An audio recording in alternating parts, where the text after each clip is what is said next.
Assalamualaikum warahmatullahi wabarakatuh.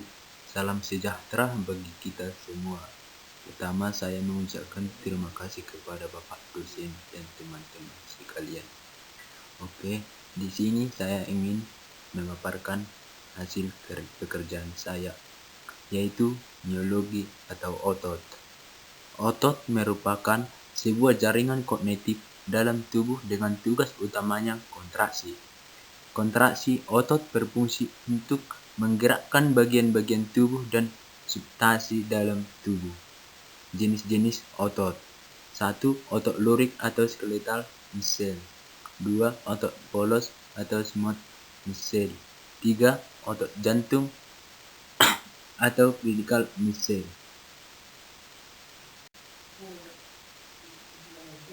Yang kedua, fungsi sistem otot manusia. Otot merupakan sekumpulan sel otot, miofibril, dan serat otot yang membantu untuk pergerakan tubuh manusia. Yang kedua, melakukan gerakan tubuh, mengatur postur tubuh. Yang ketiga, menjaga keseimbangan tubuh dan mendukung peredaran darah manusia, membantu proses pencernaan dan proses pernapasan.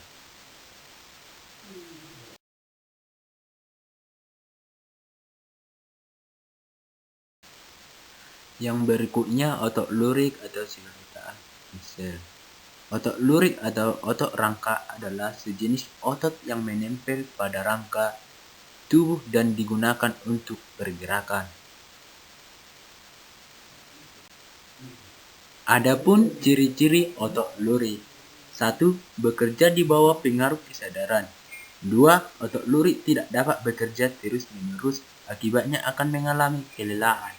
Ketiga, otot ini berada di luar dan dapat menyimpan cadangan makanan. Bentuk silindris dengan garis gelap terang tanpa ada cabang. Yang keempat, otot lurik melekat pada rangka. Adapun pembagian otot lurik. 1. Sarkolema. Sarkolema adalah bagian dalam otot lurik. Sarkolema ini berupa membran yang melapisi suatu otot sel. Kegunaan dari sarkolema adalah untuk melindungi otot-otot. Yang kedua, sarkoplasma. Bagian selanjutnya yang terdapat di otot lurik adalah sarkoplasma. Sarkoplasma adalah berupa cairan sel otot. Sarkoplasma ini memiliki fungsi untuk tempat miofibril berada.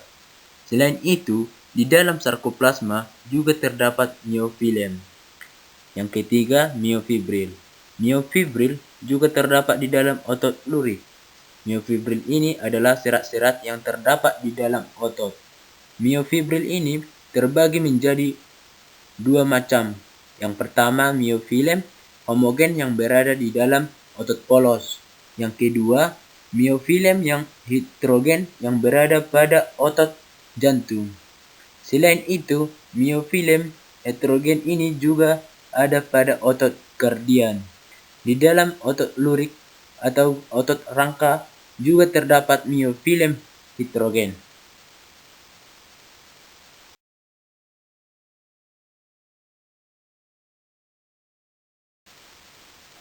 Yang berikutnya, otot polos. Pengertian dari otot polos.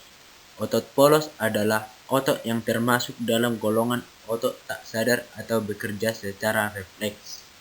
Otot polos merupakan otot yang jaringannya terdiri dari sel-sel otot yang polos, yang mana memiliki bentuk polos seperti gelendong dengan kedua buah ujung yang meruncing atau melancip, serta memiliki satu inti tunggal. Ciri-ciri dari otot polos. 1. Kontraksi berkisar 3-180 detik. 2. Sistem bergerak dari otot polos lambat dan menyebabkan mudah lelah. Ketiga, bentuknya gelondong seperti perahu. Keempat, kedua ujungnya berbentuk runcing, hanya mempunyai satu inti sel yang terletak di tengah. Yang ketiga, pengertian otot jantung. Jaringan otot jantung merupakan jaringan yang bersifat involuter, yaitu hanya berada di jantung, memiliki struktur hampir sama dengan otot lurik. namun memiliki konsep kerja seperti otot polos. Adapun ciri-ciri dari otot jantung. 1. Bekerja berada di luar kesadaran untuk jantung. Kedua, jantung akan terus-menerus memompa darah ke seluruh tubuh manusia tanpa rasa lelah. Ketiga, bekerja sedang, tetapi bekerja tanpa lelah dalam waktu yang lama. Yang keempat, sel pada jaringan berbentuk silindris dan memanjang. Yang kelima, kedua ujung yang bercabang. Yang berikutnya, otot menurut letaknya. Yang pertama itu otot kepala dan leher. Menurut Training Modules dari National Cancer Institute, sistem otot rangka juga mencakup otot yang ada pada wajah. Otot ini membuat manusia dapat menunjukkan berbagai ekspresi dari ekspresi terkejut, jijik, marah, dan lain sebagainya. Ekspresi manusia termasuk salah satu elemen penting dalam komunikasi non-verbal. Otot rangka yang terdapat pada bagian wajah termasuk frontalis, orbicularis, lars oculi, bicunctor, dan gymnoticus. Ketiga, sementara itu ada 4 pasang otot rangka yang bertugas dalam proses mengunyah makanan. Otot-otot yang tergolong ke dalam otot-otot paling kuat di seluruh tubuh ini terhubungan pada rahang bagian bawah. 2 di antara otot tersebut adalah temporalis dan masseter.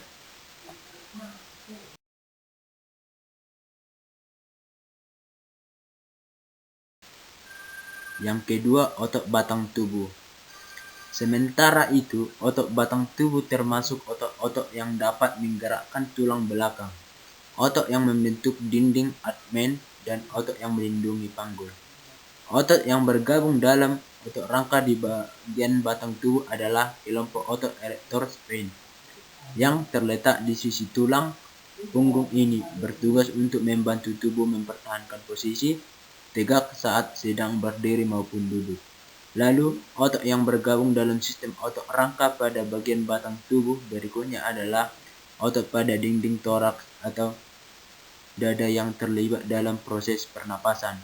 Otot ini terletak pada rongga di antara tulang rusuk. Otot tersebut berkontraksi saat mengembuskan napas.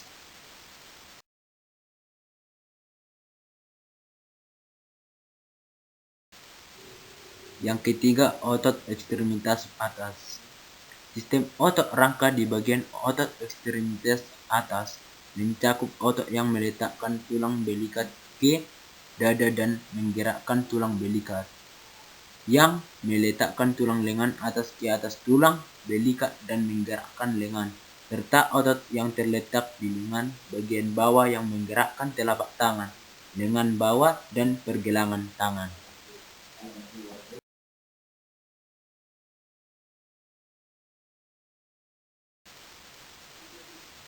Yang keempat, otot ekstremitas bawah. Sementara itu, otot yang tergolong ke dalam otot rangka bagian ekstremitas bawah adalah otot yang menggerakkan paha, lalu otot-otot gluteus yang berfungsi utamanya untuk menggerakkan pinggul. Namun, otot-otot ini menjulur ke arah paha. Ada pula otot yang berfungsi menggerakkan kaki, sebagai contoh otot extensor besar tungkai atau quadriceps femoris yang dapat meluruskan kaki di bagian lutut. Lalu otot hamstring, yaitu otot besar yang memanjang dari pinggul hingga bagian bawah lutut, juga bagian dari sistem otot rangka di bagian otot ekstremitas bawah.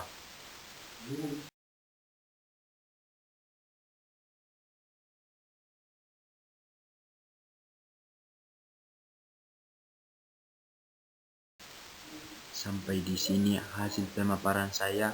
Jika ada yang kurang berkenan di hati atau perkataan saya yang salah, tolong dimaafkan. Dan untuk Bapak dosen, terima kasih Pak. Dan untuk semuanya, terima kasih. Salam sejahtera bagi kita semua. Assalamualaikum warahmatullahi wabarakatuh.